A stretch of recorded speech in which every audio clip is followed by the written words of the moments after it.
Veľká finálová dráma môže pokračovať. Bohan vyhrával 3-0 na zápasy. Košice ďalšie 3 zápasy vyhrali. 3-3 na zápasy, 2-0 v 7.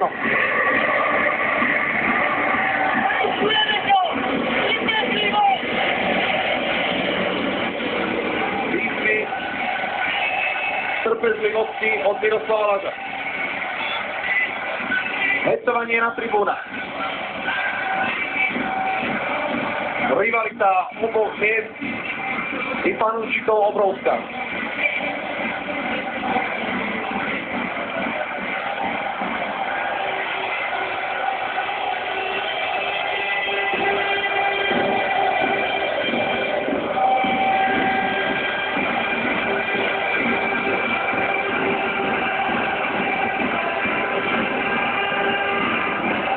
Gulia sa tam teraz zrazil s Piščekom, ale Smith mu pokon nezobral.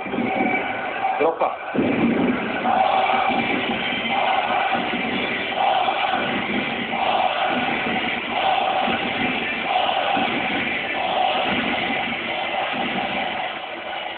Dropa sa to snažil riešiť, ten prechod do útočného pásma je jednoducho nahodený puku opäť, že dropa. Tento puk bol veľmi nepresný, dostáva sa ku Kuľhovi. Kuľha už našiel DML. A DML jednoducho posiela puk za Lipovského bránku, keď už vedel, že je na superovej polovici, nerozí z toho zakázané voľnie, tu je puk pre Šimurdu, Kapkuš sa vrátila. Tradične posilo tu plní obrané povinnosti. Záhľadenie Laža a Štúrka. Laža vyšiel z toho víťazne, je našiel spoluhráča. Niektorá mám prikrytie, už veľmi blízko bránkovi, zvykli proti útoku.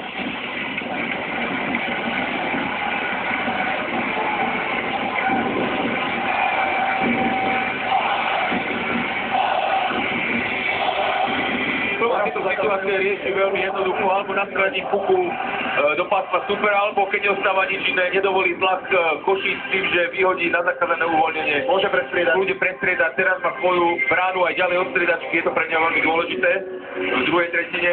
No a určite si zakladá aj na tom, že má hráčov, ktorí zahrajú dobre buly. Takže či už Kapuš, Rojs alebo Döme. To sú všetko naozaj borci, ktorí tie vázovania zväčša vyhrávajú, aj preto preváha Slovana na vázovaní 24-12, zatiaľ čo sa pozeráte na Lažov prienik. Ale tu sa v tejto situácii veľmi rýchlo vrátil Kapuš, aby podporil svojich obrancov, takže bola z toho len situácia 3 proti 3 a takéto strely ako nezvyknú ohroziť Hoviho. A hneď za 5 nasledovalo prakticky to vyhodenie puku z pásma.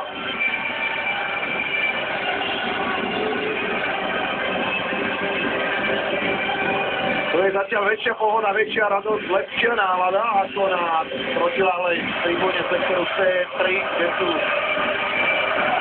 v tejto chvíli trošku spotní košickí fanúšikovia. Ale Miklík, ktorou sa celý až Čurko. Horúco pred Hovím, Košice to tlačia opäť do brány.